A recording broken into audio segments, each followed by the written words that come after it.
পুজোর শুভক্ষণে দক্ষিণ কলকাতার অন্যতম জনপ্রিয় পুজো ত্রিধারা পুজো কমিটি সেরে ফেলল তাদের খুঁটি পুজো। আর এই খুঁটি পুজোয় উপস্থিত ছিলেন দেবাশিস কুমার, সাথে তার মেয়ে দেবলীনা এবং মেয়ে জামাই মানে গৌরব। তাছাড়াও ছিল টলিপাড়ার অনেক তারকা, যেমন বিক্রম, তথাগত, শিবপ্রসাদ, ঐশ্বর্য সেন, আভেরি সিং রয়। কিভাবে কাটাবেন তারা এবারের পুজো, আসুন শুনে নেব তাদের মুখ থেকে। ভালো আছি। সাধারণত পুরীতে থাকি এই সময়টা, বাট এবারে কাজের চাপে আর পুরী যাওয়া হয়নি, বাট দুদিন পরে যাচ্ছি। আর পুরী যাওয়া হয় সাধারণত রথ উৎসবে যাওয়া হয়, বাট এবার উল্টো রথে যাওয়া হচ্ছে। দুদিন পরেই যাবো পুরী, কারণ জগন্নাথের দর্শন না করলে মনে হয় যে সারা বছর বোধহয় ভালো যাচ্ছে না।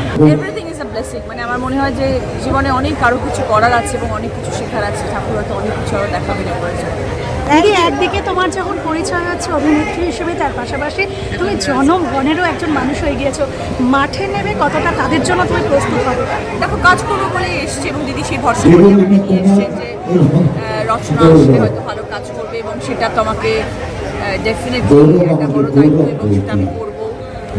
ইচ্ছে আছে সব ঠাকুরের আশীর্বাদ নিয়ে দিদির সাথে অভিষেকের সাথে নিশ্চয়ই সব কিছু মিলিয়ে আমরা ভালো কাজ করবো।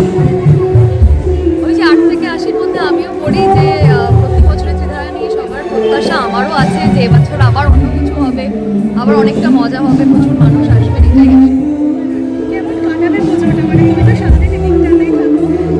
আশা করছি পুজোর সময়টা আমার কেন সকল বাঙালির খুব ভালো কাটুক। এই 5টা দিন সবার কাছে খুব স্পেশাল। কারোর যেন কোনোভাবে কোনো রকমভাবে মন খারাপ না থাকে, সেটাই সত্যি মন থেকে চাই। বেশিরভাগ পুজোটা অনেকটাই নস্টালজিয়ার ভিড় হয়ে গেছে আজকাল। যে একটা সময় যখন আমরা পুজোর জন্য অপেক্ষা করে থাকতাম, পুজোর ছুটির জন্য অপেক্ষা করে থাকতাম, সেই দিনগুলোর কথাই বেশি মনে পড়ে।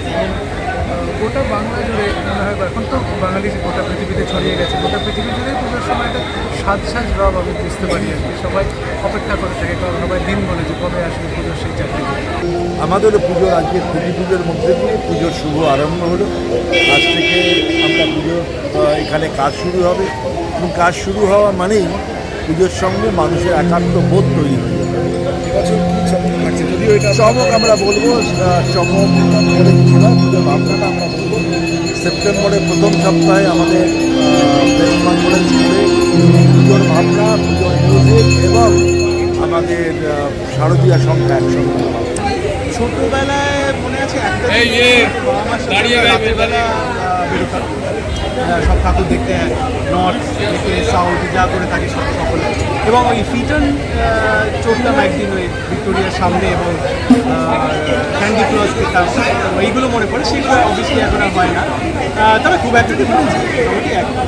ছোটবেলায় আমি, মা, বাবা, দিদি